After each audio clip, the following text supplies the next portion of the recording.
It's always been important that OpenClaw stays open source and given the freedom to flourish. Ultimately, I felt OpenAI was the best place to continue pushing on my vision and expand its reach. The more I talked to the people there, the clearer it became that we shared the same vision. So we know that Mark Zuckerberg was trying to snag him for Meta. Meta have, over the last year, brought people into their superintelligence lab with eye-watering compensation packages. There was one that was 250 million over a couple of years, just obscene amounts of money to bring people into the company. So I'm sure Meta were offering Peter Steinberger a lot of money, but he's gone with OpenAI instead. The community around OpenClaw is something magical, and OpenAI has made strong commitments to enable me to dedicate my time to it and already sponsors the project. To get this into a proper structure, I'm working on making it a foundation. It will stay a place for thinkers, hackers, and people that want a way to own their data with the goal of supporting even more models and companies. Personally, I'm super excited to join OpenAI and continue building with you all.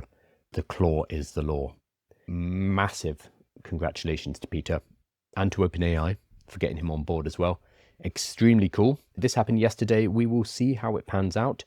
There are some people who are extremely supportive of this and excited for the future because it means resources being put behind this instead of it being basically a one-person project with the help of collaborators. And there are others who are saying, oh my God, this is the end of OpenClaw.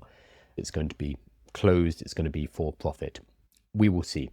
Both Sam Altman and Peter have talked about the fact that it's going to be in a foundation. My question will be, will the main development be happening in that foundation, or will they move the talent, Peter, and all of the resources and effort into a closed source version of it, which happens within OpenAI itself? We'll find out very shortly. Regardless of which way that goes, good job, Peter. You've done a hell of a job here. So I'm going to have a look at the implications for others, the people who are not part of this deal. But let me quickly answer some questions. So now, will we still have to do it manually or from our GPT subscriptions? We don't know right now. You can still set up a OpenClaw manually. And if you have the technical know-how to do, I recommend trying it out. I've got a few different ways to do it. If you go to aiwithkyle.com/OpenClaw, I talk about a couple of methods you can use. You can either do it on a VPS. That's how I do mine. I rent a VPS for about $10 a month. You can put it on an AWS free tier. You can put it on your main machine as long as you put it in a virtual machine or some kind of Docker container. You do not want to give it access to your main computer because that's risky. Or you can use a secondary machine. If you have an old laptop lying around, stick on there. You can stick it on something like a Raspberry Pi. It's about $100. Or you can go out and buy yourself a Mac Mini for $500. That's what a lot of people are doing. That is overkill for most people, unless you are running local models on the Mac Mini or running compute-intensive tools on the Mac Mini. That's generally overkill, and I would recommend using a VPS. I personally use Hetzner, but there are plenty of other ones. They're all the same, honestly. It would take you about 15-20 minutes to set up. However, if you are less technically comfortable, I wouldn't recommend it at this point. I would wait until we see whatever ChatGPT comes out with. It will likely be part of your subscription. I imagine Anthropic, the makers of Claude, are also working on something similar. They already have Codework, which is moving in that direction, but not quite the same levels of integration and power. After the last couple of weeks, I think Anthropic will be scrambling to get something similar out of the door as well, because they're going to look very silly after this purchase. So yeah, it should be under the subscription, but we don't know. We only found out about this yesterday, so there'll probably be more details throughout the week. I can't understand the hype, maybe for people that don't understand it. You can do a lot of what OpenClaw does using Claude Code and cron jobs to set it up so it runs scheduled tasks. That said, if you haven't used OpenClaw, it's hard to understand the hype.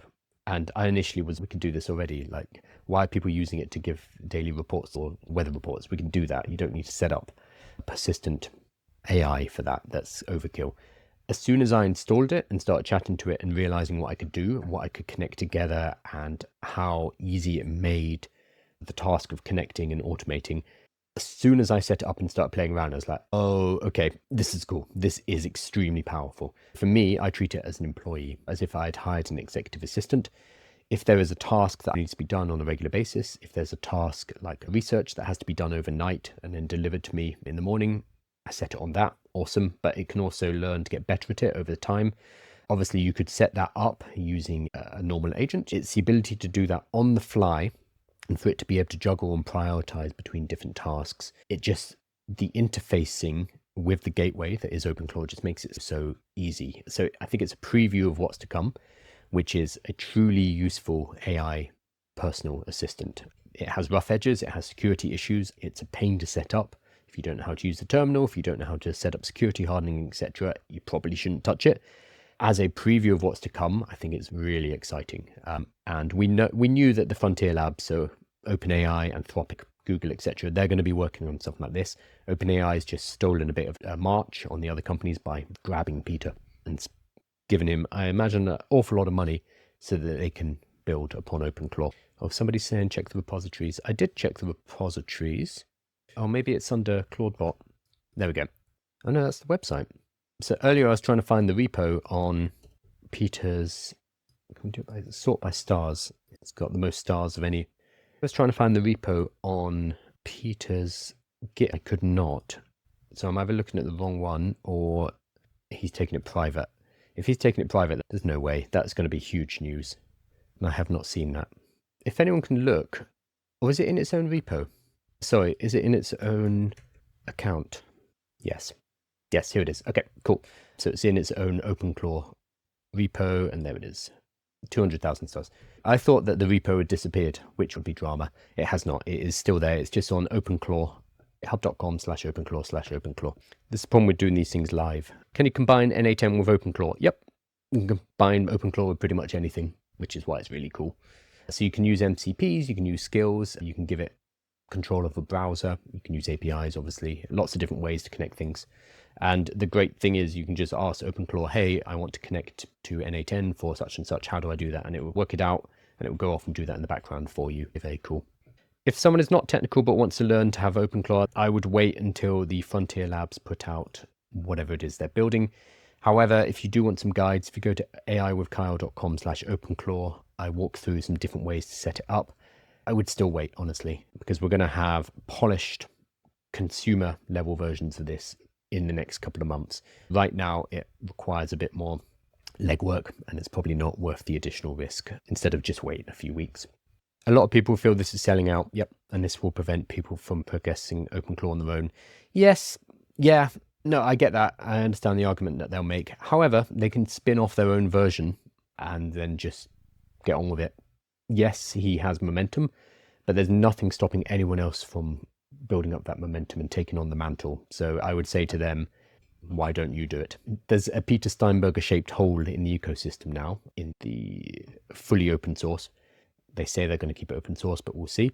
So anyone who's complaining and saying, oh, you've betrayed us, I would say to them, step up. And I understand why people will make the argument, but I think this is fantastic news for Peter.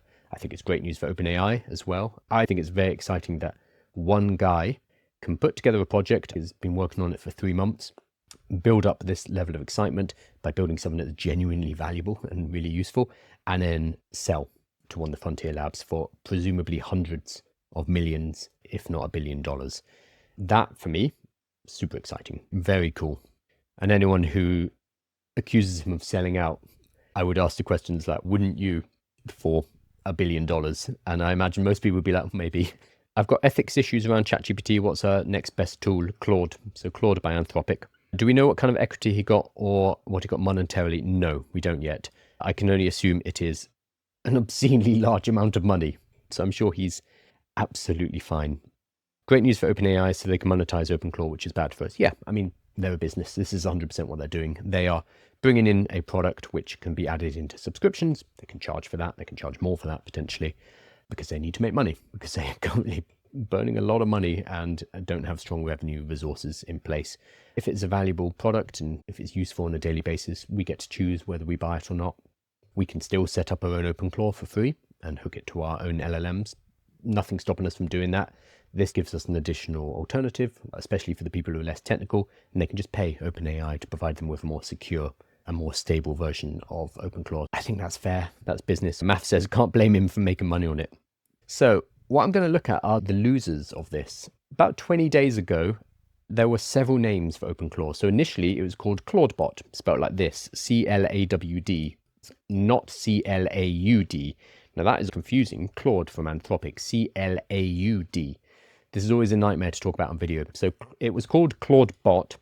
Anthropic, the company who create Claude, C-L-A-U-D-E, sent a letter to Peter saying, absolutely not. You cannot call it that. People are getting confused. Lots of people thought that it was connected to Claude Code. People thought it was connected to Anthropic. And this is genuinely a point of confusion. So I think their lawyers had every right to send this letter. If you do not protect your IP, if you don't protect your trademarks and your names, then you actually dilute the value of that intellectual property. This is why companies like Nintendo and Disney send so many cease and desists, and they have to protect their intellectual property, because otherwise, if they don't, that creates a precedent and it weakens and dilutes the value of that intellectual property. I think Anthropic's lawyers did exactly what they were meant to do. They probably did it without much thought. They just saw this new tool called Claudebot that was trending, realized, wow, that sounds exactly like Claude. That's a homonym. That's a problem for us. And then they sent out the letters. I don't think Anthropic really thought it through. Unfortunately, this meant that they were now the baddies in this particular story. So Peter, in a bit of a panic, he renamed it to MOLT, as in it's a lobster who's molted its shell to get bigger and stronger. And everyone online was like, Peter, that is a terrible name. And a day or so later, he was like, yeah, it's a bad name. I get it. And he renamed it to OpenClaw.